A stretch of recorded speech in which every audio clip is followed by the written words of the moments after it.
చాలా నచ్చేసింది అని చెప్తున్న వాళ్ళు ఉన్నారు. అండ్ మీలాగా మేము చెయ్యలేకపోయాం.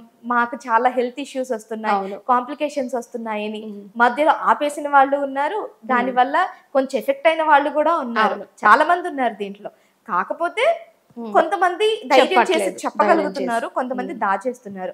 సో ఇదంతా తెలుసుకునే ముందు అసలు మీకు వినిలా డైట్ గురించి ఎలా తెలుసు, మీరెందుకు అసలు వినిలా డైట్ లో జాయిన్ అవ్వాలనుకున్నారు, ఎప్పుడు జాయిన్ అయ్యారు? మామూలుగానే అందరూ యూట్యూబ్లు చూస్తూ ఉంటారు కదా, సో అట్లనే నేను కూడా యూట్యూబ్ చూస్తూ ఉన్నప్పుడు నాకు ఈ పెరుగు పచ్చడి ఆంటీ వీడియోస్ వచ్చినాయి అనమాట. సో తను ఒక స్పార్క్ క్లినిక్ లో జాయిన్ అయ్యాను, నేను ఇంత తగ్గాను. తను చాలా వెయిట్ ఉండే వాళ్ళు 110 కిలోస్ ఏమో ఉన్నారు. అప్పుడు తను అసలు యాక్చువల్గా చాలా ఫుడ్, తన ఫుడ్ బ్లాగ్స్ ఎక్కువ చూస్తుంటాం కదా, అదే ఇంట్రెస్ట్ తో నేను తను చూస్తూ ఉన్నాను. తను జాయిన్ అయ్యాను అని చెప్పి తను ఒక వెయిట్ రిజల్ట్ పెట్టారనమాట కొద్ది రోజులు. అప్పుడు నేను అనుకున్నాను చాలా తగ్గారే, అంటే ఇంత తింటున్నా కూడా ఇంత తగ్గారు అంటే మనం కూడా ఆబ్వియస్లీ తగ్గిపోవచ్చు అన్న ఉద్దేశంతో నేను వాళ్ళని కాంటాక్ట్ అయ్యాను అనమాట. సో కాంటాక్ట్ అయితే వాళ్ళు ఎప్పుడండి మీరు? ఇది 2023 ఫిబ్రవరిలో. 2023 ఫిబ్రవరిలో నేను వెళ్ళి జాయిన్ అయ్యాను. వెళ్ళినప్పుడు అసలు యాక్చువల్గా ఇప్పుడు స్పార్క్ వెళ్ళిపోయారు, దాని అప్పుడు స్పార్క్ అన్నమాట. నేను ఒక్కదాన్నే ఉన్నాను అసలు ఆ రోజు వెళ్ళినప్పుడు. అయితే ఇంకెవ్వరు లేరు, ఖాళీగా నేను ఒక్కదాన్నే ఉన్నాను. ఒక 5 minutes లో నాకు అపాయింట్మెంట్ ఇచ్చారు. వెళ్ళి మీట్ అయ్యి డైట్ గురించి తెలుసుకున్నాను. మీట్ అయిన తర్వాత ఏం చెప్పారు మీరు? అంటే డైరెక్ట్ గా అడిగారు ఎందుకు తగ్గాలనుకుంటున్నారు అని అడిగారు. అసలు మామూలుగా నేనేం అంత ఓవర్ వెయిట్ ఏం లేను, అంటే హైట్ ని బట్టి కొంచెం వెయిట్ ఉండాలి కదా, అట్లా అనుకొని కొంచెం అన్నా ఒక 10 కిలోలన్నా తగ్గుదాంలే, కొంచెం మనకే హ్యాపీగా ఉంటుంది నడవటానికి అన్న దృష్టిలో నేను వెళ్ళి జాయిన్ అయ్యాను. నాకేం హెల్త్ కాంప్లికేషన్స్ ఏం లేవు, బీపీలు, షుగర్లు, థైరాయిడ్ ఏం లేవు. అప్పటికేంటి ఇప్పటికీ ఏమి లేవు అనమాట. సో అయితే ఎంత తగ్గాలనుకుంటున్నారా అని అడిగారు. ఒక 10 kilos అన్న. అయితే ఒక 2 months మీరు జాయిన్ అవ్వండి అన్నారు. నాకు మెయింటెనెన్స్ డైట్ గురించి నాకు అప్పుడు ఏం చెప్పలేదు. అసలు అట్లాంటిది ఒకటి ఉంటది అని కూడా నాకేం తెలీదు. పర్ మంత్ అయితే 17,000, 2 months కి కలిపితే 28,000 ఇంక్లూడింగ్ జిఎస్టీ అని చెప్పారు. సో అది కొంచెం ఫేవరబుల్ గా ఉంది కదా అమౌంట్ అని, అది ఎక్కువే చెప్పాలంటే. సరేలే తగ్గాలి కదా, కొంచెం అమౌంట్ ఇక్కడ రెడ్యూస్ అవుతుంది కదా ఏదో ఒకటి అని చెప్పి సరేలే అని జాయిన్ అయ్యాను. తర్వాత బ్లడ్ టెస్ట్లు అన్నారు, దానికి ఒక 6,000 ఖర్చు అయినాయి నాకు. ఎక్స్ట్రా బ్లడ్ టెస్ట్లు అవి మనమే చేయించుకోవాలి అంటే వాళ్ళు కూడా ఇప్పుడు చేస్తున్నారు, అప్పట్లో లేదు, బయట చేయించుకోవాలన్నారు. ఏవో కొన్ని ఒక 6-7 వెరైటీస్ రాశారు, అంటే థైరాయిడ్ ప్రొఫైల్ అవన్నీ రాశారు. చేయించుకున్నాను, అన్ని బాగానే ఉన్నాయి, నార్మల్ గానే ఉన్నాయి, నాకు ఏమీ డెఫిషియన్సీ లేవు. అట్లా జాయిన్ అయ్యాను. ఆ రిపోర్ట్ చెక్ చేసి మీకు అప్పటికప్పుడు చెప్పేశారా? ఏం చెక్ చేయలేదు, నీ రిపోర్ట్ పంపించు అన్నారు. పంపించిన తర్వాత నీకు ఇది లో ఉంది, ఇది హై ఉంది, లేకపోతే నీది నార్మల్ ఉంది, అట్లాంటివి నాకు ఏం చెప్పలేదు. ఒక గ్రూప్ క్రియేట్ చేశారు. ఒక గ్రూప్ అంటే మనమే ఉంటాం, అంటే బ్రాడ్కాస్ట్ గ్రూప్స్ ఉంటాయి కదా, సో మనకే కనిపిస్తూ ఉంటది. అట్లాంటి ఒక గ్రూప్ లో పెట్టారు. తను ఎవ్రీడే వాయిస్ మెసేజెస్ పంపేది, ఎలా వండుకోవాలి ఏంటి అనేది. అంతే. మీరు ఆవిడ మాత్రం ఉండేవాళ్ళ లేకపోతే ఇంకెవరైనా ఉండేవాళ్ళ దాంట్లో? అంతే, మేమిద్దరమే. అంటే బ్రాడ్కాస్ట్ వాటిలో ఎవరు కనపడరు, మనమే ఉంటాం కదా. అంతే, తనే. సో దాని తర్వాత డైట్ స్టార్ట్ చేశాను. ఈ గ్రోసరీస్ కి సంబంధించి ఫస్ట్ గ్రోసరీస్ లిస్ట్ పంపిస్తారు తను, అంటే మండే నుంచి స్టార్ట్ అవుతుంది, మీరు రెడీ చేసుకోండి అని చెప్పి ఒక లిస్ట్ పంపిస్తారనమాట. ఆ లిస్ట్ లో డ్రై ఫ్రూట్స్ ఉంటాయి, వెజిటబుల్స్ ఉంటాయి, తర్వాత ఎగ్స్, మష్రూమ్స్, తన ఫ్రూట్స్, అంటే ఏమేమి వెజిటబుల్స్ తినొచ్చు అనేది అవన్నీ ఉంటాయి అనమాట అందులో.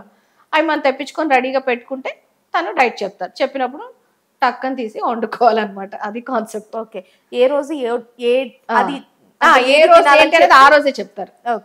ఆ రోజే చెప్తారు, అప్పటికప్పుడు అంతే. మార్నింగ్ ఒక 6-6:30 కల్లా మన వెయిట్, మన టోటల్ పిక్ తనకి పెడితే దాన్ని బట్టి తన డైట్ చెప్తుంది. అంతే.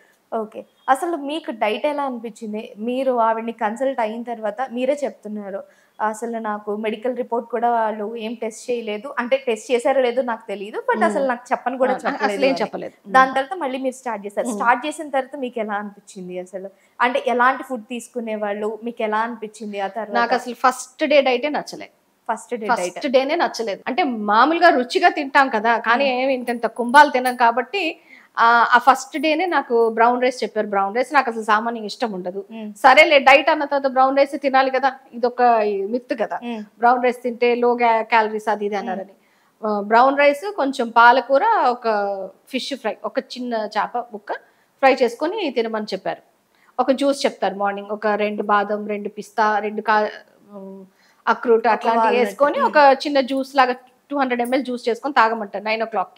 అది తాగిన తర్వాత 11-11:30కి ఈ డైట్ చెప్తారనమాట. ఈవినింగ్ కూడా వాయిస్ మెసేజ్ పెట్టేస్తారు. ఒక్కొక్కసారి అదే డైట్ సాయంత్రం కూడా తినమంటారు, లేదంటే ఒకసారి సాయంత్రం ఒక హాఫ్ పుల్కా కొంచెం పాలకూర అలా చెప్తారు అనమాట. సో ఫస్ట్ 2 daysకే నాకు అసలు డైట్ చాలా చిరాకు వచ్చేసింది. అంటే ఆ 2 days లో డైట్ ఎలా ఉండింది మీకు? మార్నింగ్ జ్యూస్, ఆఫ్టర్నూన్ వచ్చేసరికి మార్నింగ్ జ్యూస్ చాలా బాగుంటది, చాలా ఫిల్లింగ్ గా ఉంటది. ఎందుకంటే మనం రాత్రంతా అర్ధాకలతో పడుకొని ఉంటాం కదా, నకనకలు ఆడుతూ ఉంటాం కాబట్టి పొద్దున్న జ్యూస్ చాలా బాగుంటది. తర్వాత అది అసలు ఫస్ట్ రుచిగా ఉండదు, ఆ చెప్పే డైట్ రుచిగా ఉండదు అనమాట. ఇప్పుడు ఒక ఇడ్లీ చెప్పారనుకోండి, ఇడ్లీకి మనం పప్పుల పొడో పచ్చడో లేకపోతే ఇంత పప్పుచారో ఏదో ఒకటి నంచుకొని తింటాం, అప్పుడు అది మంచిగా తిన్నట్టు అనిపిస్తుంది. దాంతో కోడిగుడ్డు ఎల్లో లేకుండా బీరకాయ కూర పెట్టుకొని అసలు ఇదేంటి దేంతో తినాలి? ఇడ్లీని బీరకాయతో తినాలా, గుడ్డుతో తినాలా? అసలు ఆ కాంబినేషన్ ఫస్ట్ నచ్చేవి కాదనమాట. దాంతోనే నాకు చాలా చిరాకు అనిపించేది. ఒక్కొక్కసారి ఇదే డైట్ రిపీట్ చేయండి రేపు కూడా అనేవాళ్ళు. అప్పుడు ఇంకా కోపం వచ్చేసేది, నాకు అసలు సరిపోయేది కాదు ఫుడ్. నాకు తలనొప్పి, వాంతులు ఇట్లాంటివన్నీ ఉండేవి అనమాట. కళ్ళు తిరగటం అన్ని ఉండేది. పడుకోవాలి అనిపించేది, ఎందుకంటే నాకు ఫుడ్ సరిపోవట్లేదు, అసలు నీరసం అయిపోయేదాన్ని. అంటే ఇంకా వేరే పనులు ఉంటాయి కదా మనకు, ఓన్లీ ఇవి చెప్పింది వండుకొని తినేసి వచ్చి పడుకోవడం కాదు కదా, వేరే పనులు ఇంట్లో పనులు ఉంటాయి. అవన్నీ ఉన్నప్పుడు ఇంకా నేను అసలు సరిపోయేది కాదనమాట నాకు డైట్. కోపం వచ్చేసేది, సాయంత్రానికి పిచ్చి కోపం వచ్చేసేది. అంటే ఆకలి మీద ఎవరికైనా కడుపులో ఆకలి కాలుతుంది అంటే ఆటోమేటిక్ గా తలనొప్పి వస్తుందంటే ఆ కోపం కూడా ఆటోమేటిక్ గా వచ్చేస్తూ ఉంటుంది. సో ఒక రకంగా కడుపు మార్చుకోవడం అంటే అవును, లిటరల్లీ కడుపు మార్చుకోవటం. 4 spoons అన్నంతో నీకేం సరిపోతుందమ్మా? 4 spoons అంతే, 4 spoons. ఒకవేళ నేను ఫస్ట్ డే కొంచెం ఎక్కువే, అంటే మామూలుగా మనం ఎంత తింటాం, ఒక హస్తం అన్నం పెట్టుకున్నాం అనుకో, అంతే పెట్టుకుని తింటున్నాను. తింటుంటే అన్నం నీది రైస్ కొంచెం ఎక్కువ ఉంది, కొంచెం తీసే అన్నారు అనమాట. అసలు నాకు అసలు అర్థంగా, నేను చూడటానికి కొంచెం లావుగా అనిపించిన, నేను చాలా తక్కువ అన్నం తింటా. మా ఇంట్లో పోల్చుకుంటే నేనే తక్కువ తింటాను అనమాట. కానీ ఎందుకు లావు అవుతున్నానో నాకు తెలియదు. ఇప్పుడు నాకు ఒక సిజేరియన్ అయింది, ఒక నార్మల్ డెలివరీ అయింది. సిజేరియన్ అయిన వాళ్ళు కొంచెం వెయిట్ పుట్ ఆన్ అవుతారు, ఎందుకంటే వాళ్ళు వెంటనే ఎక్సర్సైజులు చేయలేరు కాబట్టి.